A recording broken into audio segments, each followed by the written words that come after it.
아주 오래전에 우리 사회의 저명 인사로 알려진 40분, 40사람의 그 인생 여정을 인터뷰한 책이 있었습니다. 10년도 더 된 세월이라 기억하고 있는데, 발레리나 강수진, 영화감독 강재규, 시인 김용택, 피아니스트 서혜경, 소설가 신경숙, 판화가 이철수 등 우리에게 친숙한 사람들의 인생 여로의 한 토막이 소개되어 있었습니다. 저 개인적으로는 대학 3학년이 지나서야 삶의 방향을 결정했다는 동물 행동학자 최재천 교수, 나이 43이 되어서야 태평소에 목숨을 걸기로 다짐했다는 소리꾼 장사에게 이 얘기가 크게 다가왔습니다. 인터뷰 제목은 하나였습니다. 서울의 모 언론사 기자들이 인터뷰에서 취재한 그런 결과였는데, 제목은 이것이었어요. 살면서 만난 어렵고 힘든 순간을 선생님 어떻게 극복하셨습니까? 살면서 만났던 순간 가운데 가장 어렵다고 여겨지던 그 현장을 어떻게 헤쳐나오셨습니까? 대체로 이렇게 대답했어요. 무엇을 해야 할지 알 수 없었을 때 무엇인가를 할 수 있는 길이 비로소 열렸고, 어느 길로 가야 할지 알 수 없었을 때 진정한 여행에 들어섰습니다. 40사람의 인터뷰 여정을 끝내면서 이 책을 편집했던 신문사 기자들이 책의 타이틀을 이렇게 붙였습니다. 길을 잃은 순간 여행은 시작된다. 오늘 말씀을 준비하면서 제가 오래전에 읽었던 이 책 행여 오늘 소개하면 사고 싶은 마음이 드는 성도가 계실 것 같아서 검색해 보았더니 절품되었습니다. 길을 잃은 순간 여행이 시작된다. 길을 잃은 순간 어떤 여행이 시작될까요? 오늘 읽은 성경 말씀 가운데 예레미야 32장 6절 이하의 본문이 거기에 대해서 대답하고 있습니다. 예레미야라고 하는 사람이 길을 잃은 순간 하나님의 말씀을 따르는 여행을 시작하였다. 오늘 읽으신 예레미야 32장 6절 이하의 말씀은 그런 줄거리로 정리할 수가 있습니다. 시간을 거슬러 올라가게 되면 예레미야는 주전 587년이니까 주전 6세기 초엽이니까 꽤 됐지요. 자기의 조국 유다가 바벨론 군대의 침공으로 무너지던 그 쓰라린 현장을 두 눈으로 목격했던 주인공입니다. 당시 예레미야는 그의 조국 유다가 멸망에 쓴 잔을 마셔야 했던 이유를 정확하게 꿰뚫고 있었습니다. 유다 왕국은 이런 모습으로 가다가는 하나님의 심판으로 멸망당할 수밖에 없다. 이게 예레미야의 현실 파악이었습니다.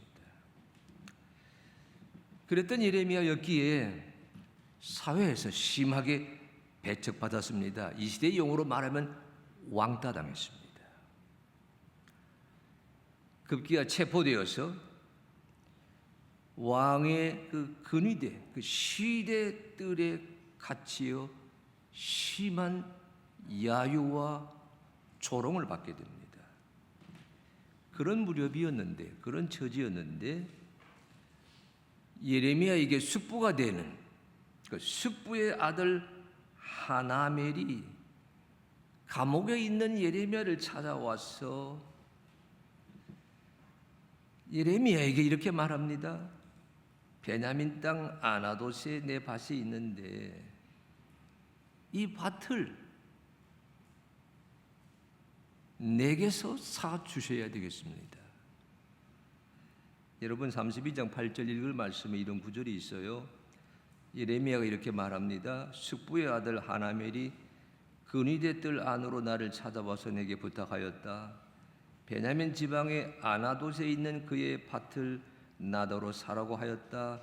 그 밭을 소유할 권리도 나에게 있고 그 밭을 유산으로 사들일 권리도 나에게 있으니 그 밭을 사서 너의 밭으로 삼으라.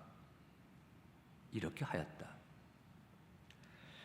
여러분 아나돗이라고 하는 지역은요, 예루살렘 바로 북쪽에 있는 한적한 마을인데 예레미야라고 하는 사람이 바로 그 베냐민 땅 아나돗에 살던 제사장의 아들이었습니다.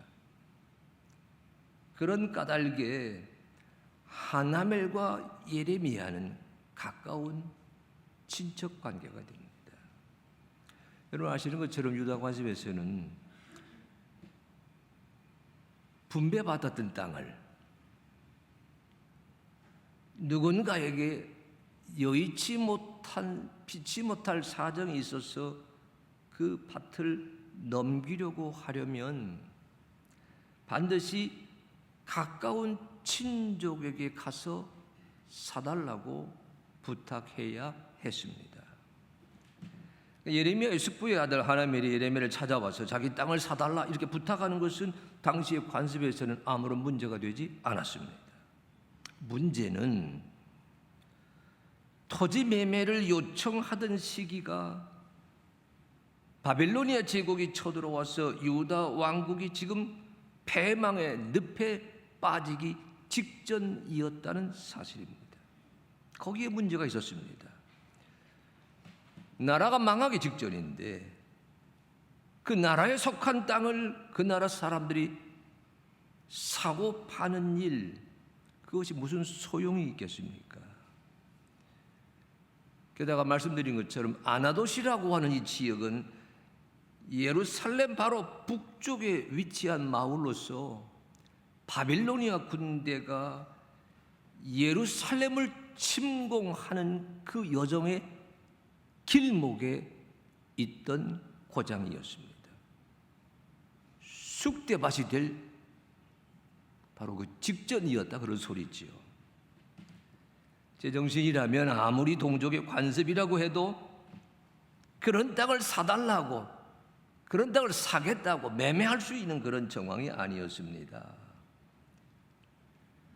다른 나라 다른 민족에게 이제 곧 빼앗기고 말 땅인데 구태여 돈을 주고 사고 팔 매매가 성사될 까닭이 하나도 없었습니다. 그런데도 오늘 읽으신 말씀에 따르면 예레미야는 친족 하나벨이 와서 요청했던 그 밭을 은덩이 17세겔을 주고 사들였습니다. 하나님께서 그렇게 하라고 미리 예고하였기 때문입니다. 오늘은 여러분 32장 6절로 15절 말씀 읽으셨지만 그때 그 예레미야의 심경이 15절 이후에 나오는 예레미야 기도문에 담겨 있습니다. 그 기도문을 읽어보시면 그 기도문의 시작이 이렇습니다. 주 하나님 보십시오. 끝말에는 32장 25절이에요. 주 하나님 어찌하여 주께서는 이 도성이 이미 바빌로니아 군대의 손에 들어가게 되었는데 저더러 돈을 주고 밭을 사며 증인들을 세우라고 말씀하십니까? 보십시오. 아, 주님 보십시오. 일이 시작해서 주 하나님 어찌하여 이런 일을 내게 버리십니까? 어찌하여? Why me? 어찌하여 내게 이런 얼토당토하는 일을 만나게 하셨습니까? 이게 예레미야의 심경입니다. 예레미야는 그 하나님의 사람, 선지자, 예언자이었기에 세상은 하나님의 뜻이 펼쳐지는 무대라고 확신하고 있었어요. 그런데 정작 자기 자신에게 자기 이성과 자기 경험과 자기 지성과 자기 판단으로 수용하기 어려운 문제가 닥치게 되었을 때 어찌해서 내게 이런 일을 버리고 계십니까? 탄식하는 한 신앙인의 모습으로 되돌아가고 말았습니다. 여러분, 탄식이라고 하는 것, 탄원이라고 하는 것은요, 하나님의 사람이 하나님의 뜻을 따라야 한다고 생각하면서도 그 하나님의 섭리, 하나님의 경륜, 하나님의 생각을 도저히 알 수 없을 때 그 입에서 터져 나오는 자연스러운 부르짖음이 탄식이요 탄원입니다. 지금 예레미야가, 우리는 32장 6절 15절까지만 읽었지만 그 뒷말씀 보게 되면 하나님 앞에서 부르짖고 있습니다. 머리로는 다 알 수 없지만, 이성적으로는 다 이해가 되지 않지만, 그런데도 오늘 성경 말씀 보게 되면 예레미야는 하나님의 말씀에 순종해서 아나돗의 밭을 사고야 말았다. 이것이 본문 내용입니다. 신앙은 지식에 근거하지 않습니다. 신앙은 지성을 뛰어넘는 자리에서 형성됩니다. 이 결단을 성경은 순종이라고 부릅니다. 오늘 읽으신 예레미야 32장에서 먼저 주목해야 될 예레미야의 됨됨이, 예레미야라는 사람의 생김새, 그는 능동태의 삶을 살지 아니하고 수동태의 삶을 살아냈습니다. 가장 어려웠던, 가장 수용하기 어려웠던 순간에 지성은 내가 붙드는 겁니다. 영성은 나를 붙드는 힘입니다. 예레미야의 영성, 오늘 본문에는 그런 심사 한 자락이 펼쳐지고 있습니다. 오늘 여러분 읽으신 32장 6절 15절 예레미야 말씀에는요, 그 당시의 관습, 그 땅의 그 매매와 관련된 당시의 관습이 소상하게 나와 있어요. 파는 자, 사는 자, 매매를 확인하는 증인, 매매 계약서 보관하는 방법, 그 주전 6세기 당시, 6세기 취업 당시 그 유다 사회가 지녔던 그 풍습을 소개하고 있는데, 주목하셔야 될 것은요, 예레미야가 아나돗의 밭을 사기 위해 치른 땅값, 우리 여러분 32장 9절 말씀 보게 되면 은덩이 17세겔 이렇게 되어 있어요. 은 17세겔, 요즘 액수로 따져보게 되면 그리 많지 않습니다. 제가 말씀 준비해 찾아봤더니 1,801g에 1,830원이가 되는데 17세겔이 한 200g 정도 되거든요. 계산해 보니까 얼마 안 돼요. 근데 그런 식으로 판단할 것이 아니라, 이 본문이 말하는 은덩이 17세계가요, 옛날 고대 이스라엘 시대에서는 종으로 한 사람의 노동력을, 한평생의 노동력을 종으로 사는데, 그때 그 치르게 되는 몸값이 은 30세겔이었습니다. 17세겔을 치루었다. 만만치 않은 가격이에요. 그러니까 본문이 말하는 것은 예레미야는 자기 수중에 있던 돈을 다 꺼내서 친족의 밭을 사는 의무를, 아니 자기 수중에 모든 재화를 다 꺼내서 가장 난해했던 순간 하나님의 말씀에 기꺼이 순종하려는 모험에 나서게 되었다는 사실입니다. 인간이기에 슬프도소이다, 보옵소서, 어찌해서 왜 내게 이런 일이 닥쳤습니까? 라고 말할 수밖에 없었던 시 공간에서도 예레미야는 마침내 자기에 있는 모든 것을 다 들여서 풍속도 지키고 하나님의 말씀도 따르고 오늘 설교의 제목으로 따르게 되면 새로운 여행에 나서게 되었습니다. 우리 기독교인들은 신앙을 훈련이라 그러지만 다른 종교에서는 신앙을 수행이라 부릅니다.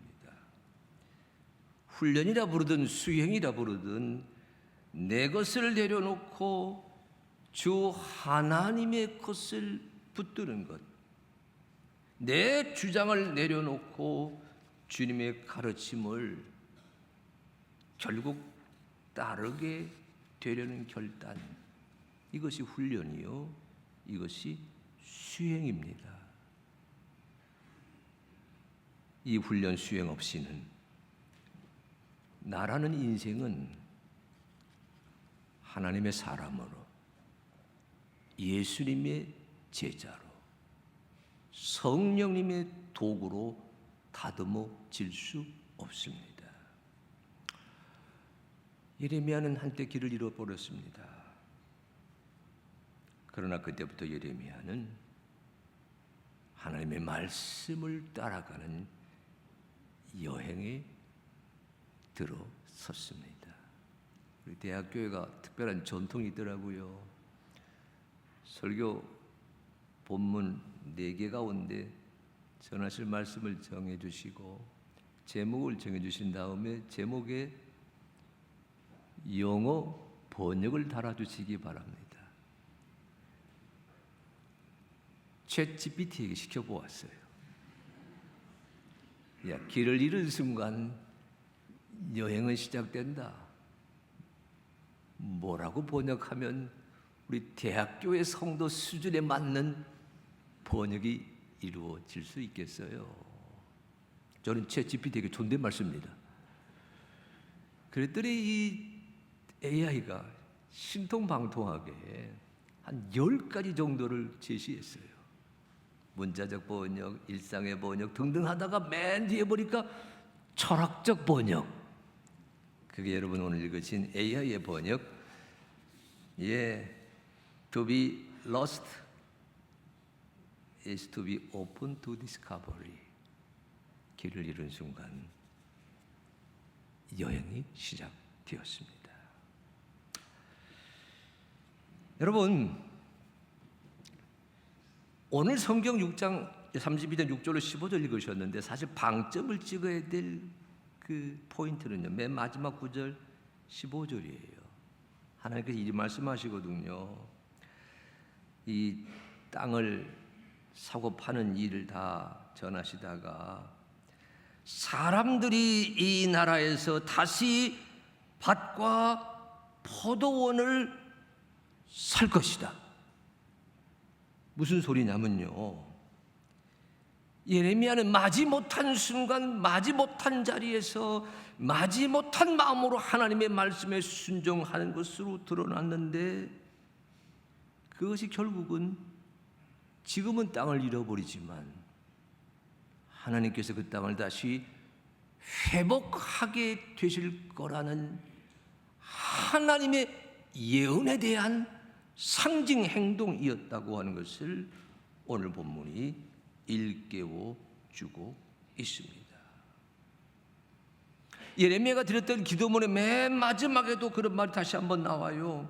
지금은 사람들이 돈을 주고 밭을 사서 매매 계약서를 쓰고 증인을 세우지만 포로로 잡혀간 사람들을 내가 돌아오게 할 것이다. 나 주의 말이다. 이런 구절이 나오고 있거든요. 예레미야의 작은 여행이 하나님의 크신 일을 드러내는 상징 행동이었다라고 하는 것이 오늘 본문에서 발견하는 소중한 메시지입니다.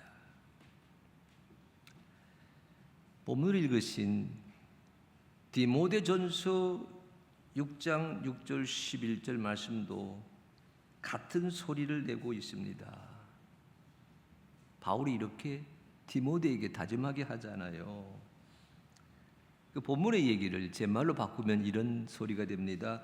돈을 따라가는 삶이 아니라 하나님의 뜻을 따라가는 삶을 이루어내거라. 이게 스승 바울이 제자 디모데에게 돈이라고 하는, 머니라고 하는 시대의 화두를 보여주면서 이 돈을 따라가지 말고 하나님의 뜻을 쫓아가는 인생을 살아내거라. 이게 디모데에게 주는 말씀이기에 예레미야와 너무 잘 어울립니다. 오늘 여러분이 읽으신 누가복음 16장 19절 이하에 나오는 비유, 부자와 나사로와 부자의 비유. 이 비유도 그런 시각에서 얼마든지 되새김질 할 수 있습니다. 보십시오. 부자의 부유함이 그를 구원하지 못했습니다. 나사로의 가난도 그를 저주하지 않았습니다.